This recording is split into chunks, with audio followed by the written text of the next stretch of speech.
Bienvenue dans un nouvel épisode de Daily Bee. Aujourd'hui, on va parler de la dure réalité comme entrepreneur. Puis, c'est pas juste la dure réalité, genre, vraiment la dure réalité du monde des affaires, finalement. Être entrepreneur, c'est payer pour aimer sa vie.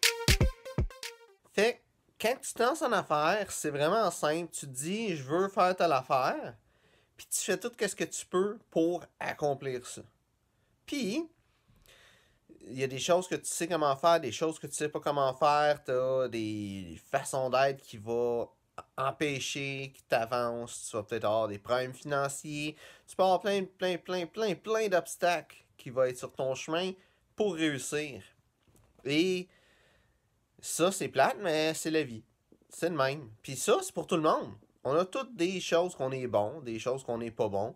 Et pour réussir en affaires, ça prend un nombre X de choses dans quoi que ces choses-là, il faut que ça fonctionne. Tu n'as pas nécessairement besoin d'être bon là-dedans, mais tu sais, tu as différents aspects d'une entreprise qu'il faut que ça marche pour que ta business marche.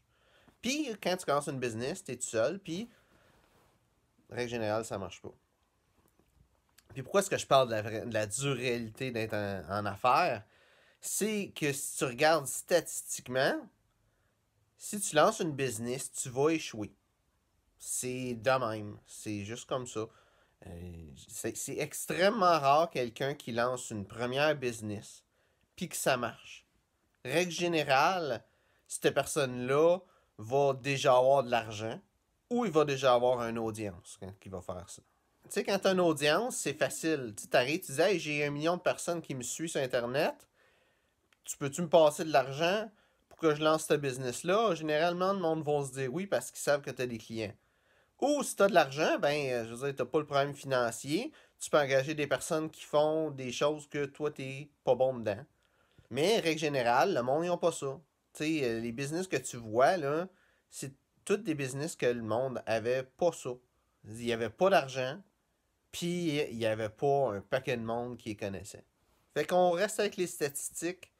Règle générale, il y a une entreprise sur 10 qui va survivre à ses premières années, à ses 5 premières années.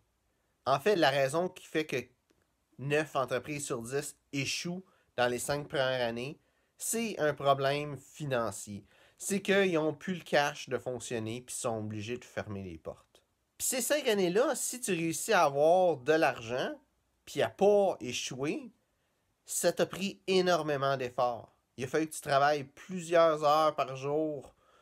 Plus que 40 heures semaine, là. Facilement 80 heures, 90, 100 heures, puis peut-être même plus. Il a peut-être fallu que tu mettes des affaires de côté, que tu n'aies plus rien de le fun dans ta vie, puis c'est le même. T'sais, le monde qui vont réussir ces 5 premières années-là, c'est parce qu'ils ont mis vraiment du sien là-dedans. Puis, si on prend les 5 années suivantes, donc de la 5e, ou plutôt de la 6e à la 10e année, il y a encore une fois une business sur 10 qui survit à ces 5 autres années-là. Fait qu'il y a une business sur 5 qui survit à leurs 10 premières années en affaires. Et cette deuxième batch-là de business qui échoue, c'est pas pour la même raison. Là, c'est parce que la personne qui a la business, il a plus l'énergie. Il se donnait à fond pendant 5 ans, pas de pause, pas de vacances, juste du travail non-stop. Il a mis tout l'argent qu'il y avait là-dedans, il a mis tout ce qu'il y avait là-dedans, il a sacrifié des amitiés, sacrifié des relations avec des personnes, il a sacrifié plein de choses pour être capable d'arriver là. Puis là, il en peut plus. Il est plus capable, il a plus l'énergie. Puis quand tu n'as plus l'énergie, ben, t'échoues, t'arrêtes, t'abandonnes. Même si, tu sais, si t'es vraiment plus capable, tu fais un burn-out, tu tombes en dépression, quelque chose comme ça, ben, en règle générale, qu'est-ce qui se passe, c'est que tu mets tout de côté, puis ben là, vu que tu fais plus qu'est-ce que t'es supposé de faire dans le business, ben, la business échoue. Puis c'est ça qui se passe avec ce monde-là. C'est que ils ferment les portes ou ils laissent délaisser ça. Puis ça, c'est juste comme ça que c'est. C'est, tu peux te dire c'est plate, c'est pas le fun, mais règle générale, toi, si tu te lances une business, il y a des bonnes chances que tu ne sois pas capable de faire fonctionner ta business avant 10 ans que tu es entrepreneur. Statistiquement, tu as une chance sur 100 que si tu lances une business, que ça marche dans les 10 premières années. Même que je dirais un peu plus que ça, tu as une chance sur 10 que tu décides de faire tes 10 premières années, puis tu as quand même une chance sur 100 que ça marche, une business. Puis ça, c'est chaque business que tu commences, c'est un nouveau 5 ans qui commence, un nouveau 10 ans qui recommence. À chaque nouvelle business que tu fais, que tu échoues, c'est à recommencer puis à recommencer. Mais le bon côté là-dedans, c'est que comme entrepreneur, tu grandis.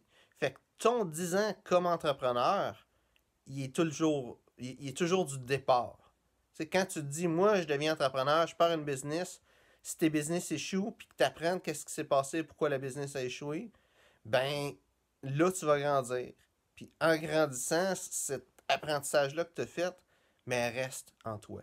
Puis après ces 10 ans-là, avec 5 ans où ce que financièrement, ça va peut-être être de la chenoute parce que tu sais pas trop comment ça marche une business, que tu vas mettre un paquet d'investissements pas bon. Et après ça, ces 5 autres années-là où ce que faut que tu te battes pour l'énergie, trouver l'énergie de faire fonctionner ta business. Un coup que ça s'est passé, ben les années dures sont finies. Puis ça, ben c'est la vie. Puis je pense que ça marche pour bien des choses en réalité. C'est quand tu fais quelque chose, tant que ça va pas 10 ans que tu l'as fait, tu sais, t'es encore débutant. Fait qu'en affaires aussi. Tant que ça va pas 10 ans que t'es en affaires, t'es encore débutant. Tu t'apprends des choses, c'est sûr que après 5 ans, t'en connais plus que quelqu'un qui commence. Mais à quelque part, t'es tout le temps en train d'apprendre. Puis c'est normal que tu échoues dans les 10 premières années. Même après ça, c'est normal d'échouer. Puis il faut comprendre que même si ça a l'air plate, que chaque business que tu vas faire, ça a des bonnes chances de se planter puis de pas marcher, faut que tu comprennes que c'est le même pour tout le monde. Puis c'est les règles du jeu. C'est comme ça que ça marche, tout simplement. Tu sais, c'est comme quand tu apprends à jouer aux échecs. Quand tu apprends à jouer aux échecs, ben, tu vas te faire planter par le monde qui joue contre toi. Là, tu vas peut-être gagner la première game, les quelques premières games, parce que la personne à qui tu joues sait que tu commences, puis elle va slow contre toi pour te laisser gagner, puis que tu aies du fun, là. Mais, tu sais, quand tu apprends à jouer aux échecs, t'es pas bon, puis t'es facile à planter. Mais tu sais, au fur et à mesure que tu joues, tu sais, je parle d'échecs, mais ça peut être n'importe quoi, là, des jeux de vidéo, puis tout ça. Quand tu commences, t'es pas bon, tu te fais planter. Puis c'est avec le temps que tu deviens meilleur. Puis c'est la même chose avec l'entrepreneuriat, c'est le même partout dans la vie. Quand tu commences, t'es pas bon, puis tu vas échouer. Puis si tu te bats contre ça, t'es pas content contre ça, puis hey, ça marche pas, mais il faut que tu comprennes que ça change rien parce que la vie est faite comme ça.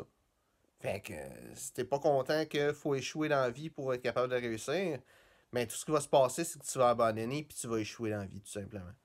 Tu vas quand même échouer, mais si t'es pas content de ça. Fait que le plus vite que tu acceptes que dans la vie, c'est important d'échouer puis d'apprendre pour être capable d'avoir du succès, ben le mieux que ça va aller pour toi, puis le plus vite que ça va être capable de réussir. Parce que dans le fond, les échecs, c'est le chemin vers le succès. Le monde qui ont réussi dans la vie, c'est du monde qui ont échoué beaucoup, beaucoup plus que toi t'as échoué. Si tu regardes deux bons exemples que j'ai, c'est Thomas Edison, qu'il a essayé de faire une lumière, une ampoule dans le fond, là, puis ça marchait pas, puis il a échoué 10 000 fois avant que ça marche. Puis un autre bon exemple que j'ai, c'est avec Steve Jobs, que lui voulait avoir du financement pour Apple, puis il a appelé un paquet de compagnies, il a pris le bottin téléphonique, il a appelé toutes les compagnies qui étaient dans ce domaine-là, l'informatique, ordinateur, puis tout ça. Et, tu sais, il y a le président d'Atari, qu'il était tellement écœuré qu'il il a appelé quelque chose comme 150 fois avant qu'il envoie un investisseur voir ce qui se passe avec lui. Puis, ça veut dire qu'il a échoué au minimum 150 fois. Puis ça, c'est juste avec Atari. Il a peut-être appelé 150 fois tous les autres business avec. Fait que, tant que t'es pas prêt à échouer, puis apprendre des erreurs que t'as fait, puis de continuer, ça marchera pas. Merci d'avoir regardé la vidéo. Si t'as apprécié, like, partage. Si t'as des questions, mets ça dans les commentaires, ça me fait un plaisir d'y répondre. Merci d'avoir regardé la vidéo et on se voit une prochaine fois. Être entrepreneur, c'est payer pour aimer sa vie.